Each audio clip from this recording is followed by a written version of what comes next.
चलिए जानते हैं आज के देश और दुनिया की रिलेटेड काम की और महत्वपूर्ण 50 बड़ी खबरों को सिर्फ 10 मिनट में। पर अभी तक आपने इस वीडियो को लाइक नहीं किया तो लाइक कर दीजिए।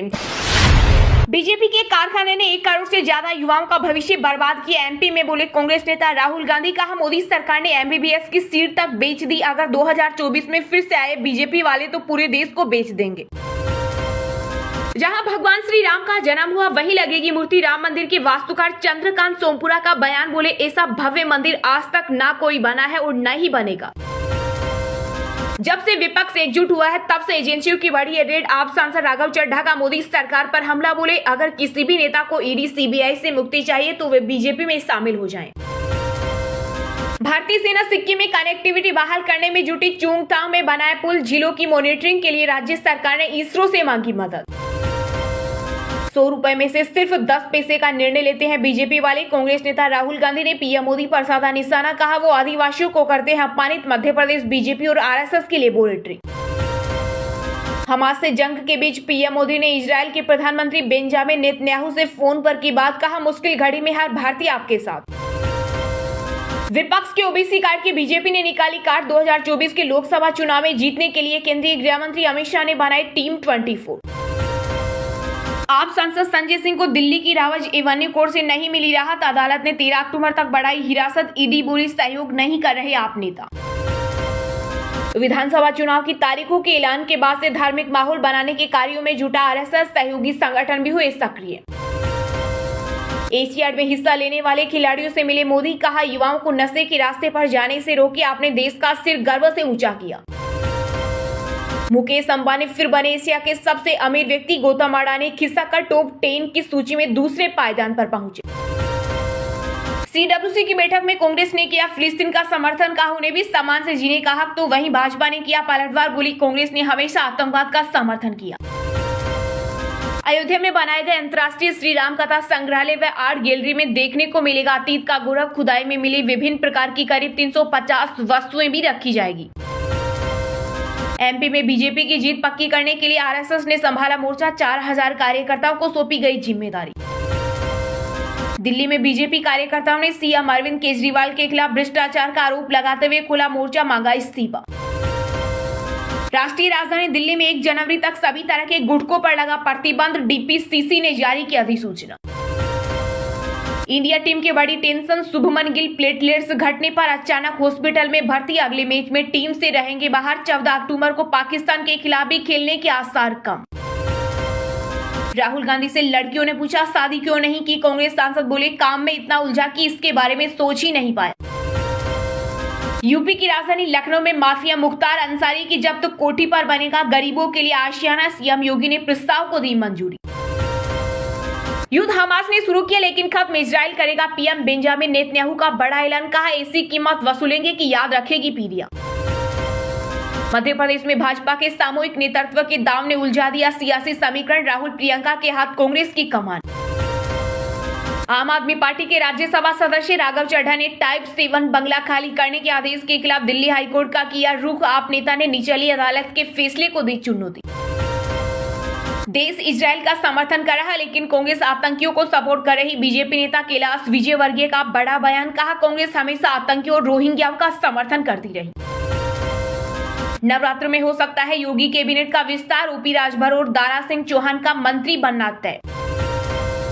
3 राज्यों में भाजपा ने अब तक 162 प्रत्याशियों का किया ऐलान। राजस्थान के 41 नामों में से 7 और छत्तीसगढ़ के 64 में 3 सांसद। मध्य प्रदेश में कुल 57 कैंडिडेट्स तय।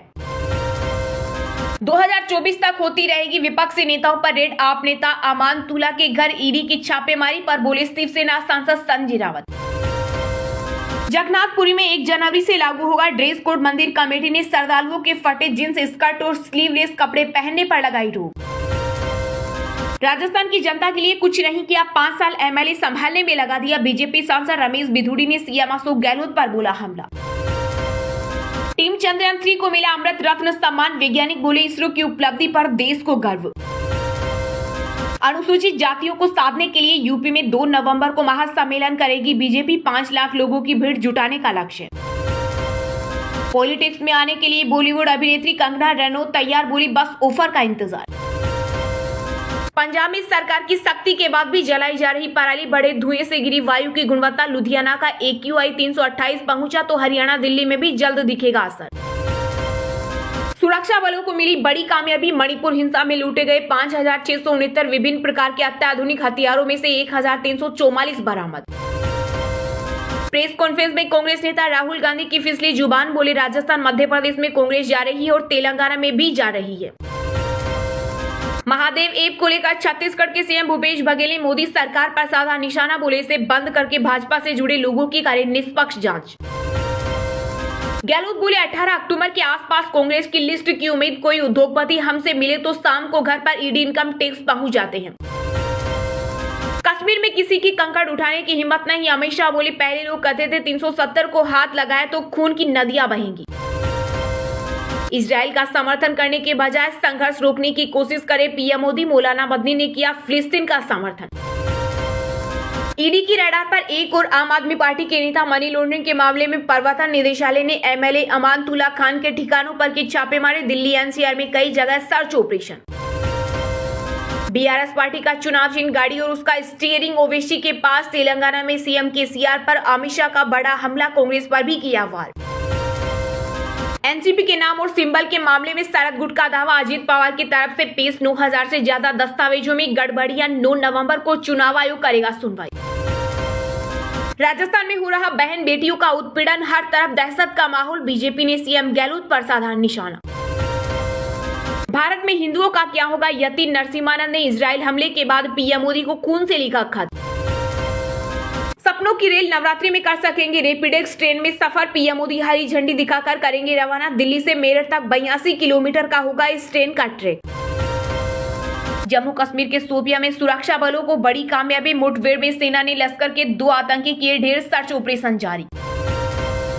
सुब्रमण्यम स्वामी की याचिका पर दिल्ली हाईकोर्ट ने केंद्र सरकार को भेजा नोटिस। भारतीय क्षेत्र में चीनी घुसपैठ से जुड़ा है मामला। यूपी में दबे कुचले लोगों के साथ हो रही नाइंसाफी। सपा सांसद शफीकुर रहमान बर्क बोले जातीय गणना से होगा फायदा। गुजरात में गोली की रफ्तार से जल्द दौड़ती दिखेगी बुलेट ट्रेन। प्रोजेक्ट के लिए जमीन अधिग्रहण का काम हुआ पूरा।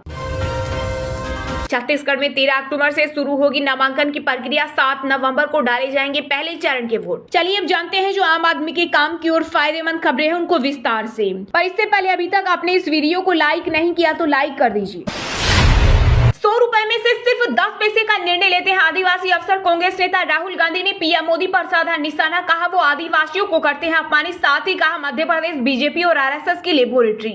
मध्य प्रदेश में विधानसभा चुनाव की घोषणा हो चुकी है। इसी क्रम में चुनाव प्रचार के लिए मध्य प्रदेश के शहडोल पहुंचे राहुल गांधी ने जन आक्रोश रैली को संबोधित किया। इस दौरान उन्होंने कहा जिसकी जितनी हिस्सेदारी हो उसको उतनी ही भागीदारी मिलनी चाहिए। पीएम मोदी आदिवासियों की बात करते हैं लेकिन वह उनका दिल से सम्मान नहीं करते। अगर वह ऐसा करते तो जातिगत जनगणना जरूर करवाते। राहुल गांधी ने कहा अगर भारत सरकार 100 रुपए खर्च करती है तो ओबीसी वर्ग के अफसर सिर्फ 5 रुपए का निर्णय लेते हैं। वहीं आदिवासी अफसर 100 रुपए में से सिर्फ 10 पैसे का निर्णय लेते हैं। आदिवासी वर्ग का इससे बड़ा अपमान नहीं किया जा सकता। कांग्रेस नेता ने कहा आडवाणी जी ने अपनी किताब में लिखा है RSS और बीजेपी की सच्ची लेबोरेटरी गुजरात में नहीं बल्कि मध्य प्रदेश में है। बीजेपी के इस कारखाने में मरे हुए लोगों का इलाज किया जाता है। राहुल गांधी ने शहडोल की चुनावी रैली के दौरान जातीय सर्वे कराने का वादा किया। उन्होंने कहा हम मोदी जी पर इतना दबाव डालेंगे कि उनको जातीय जनगणना करानी ही पड़ेगी। बीजेपी वाले इससे बच नहीं सकते। जातीय सर्वे समाज के एक्सरे की तरह है, इससे पता चलेगा कि कौन कितना पिछड़ा और कितना मुसीबत में है। राहुल गांधी ने कहा कांग्रेस की कार्य समिति ने जातीय आधारित जनगणना का समर्थन करने का ऐतिहासिक निर्णय लिया क्योंकि यह हिंदुस्तान के भविष्य के लिए जरूरी है। कांग्रेस पार्टी इस काम को पूरा करके ही छोड़ेगी। उन्होंने कहा जब हम वादा करते हैं तो उसे तोड़ते नहीं है।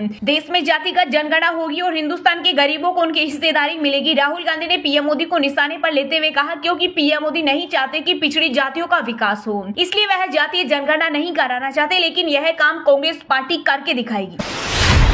विपक्ष के ओबीसी कार्ड की बीजेपी ने निकाली कार्ड। 2024 के लोकसभा चुनाव में जीतने के लिए केंद्रीय गृह मंत्री अमित शाह ने बनाई टीम 24। भारतीय जनता पार्टी ने विपक्षी दलों की ओबीसी कार्ड की कार्ड निकाली है। जातीय जनगणना को लेकर कांग्रेस जिस तरह का माहौल बना रही है उसे काउंटर करने के लिए बीजेपी ने एक खास तरह की रणनीति बनाई है। बीजेपी ने पीएम विश्वकर्मा योजना के जरिए समाज के पिछड़ा और अति पिछड़ा वर्ग को साधने के लिए गृह मंत्री अमित शाह की अगुवाई में एक बैठक की। इस बैठक में गृह मंत्री ने लोकसभा चुनाव 2024 को फतह करने के लिए 24 चुनिंदा नेताओं की एक टीम बनाई है। टीम के प्रत्येक सदस्य को 1 से 2 राज्यों का प्रभार दिया गया है। इन नेताओं की पीएम विश्वकर्मा योजना से होने वाले लाभ और भविष्य के लाभार्थी वर्ग तक पहुंचने की होगी। सूत्रों के मुताबिक गृह मंत्री अमित शाह की यह करीब 3 घंटे तक चली इस बैठक में मौजूदा नेताओं को पीएम विश्वकर्मा योजना के लाभ को जन जन तक पहुँचाने और लोगों को आगाह करने का लक्ष्य दिया। सूत्रों ने बताया कि पीएम विश्वकर्मा योजना के तहत अगले 5 सालों में लगभग 30 लाख लाभार्थियों को फायदा दिया जाना है, यानी हर साल लगभग 6 लाख लाभार्थी इससे प्रत्यक्ष फायदा उठाने वाले हैं। सबसे पहले अल्पकालीन ट्रेनिंग के दरमियान 3500 से 7500 का स्टिपेंड मिलेगा। उसके बाद कामगारों को पहली किस्त में 1 लाख से और दूसरी किस्त में 2 लाख यानी कुल 3 लाख तक का कोलेटरल फ्री लोन महज 5% ब्याज पर दिया जाएगा।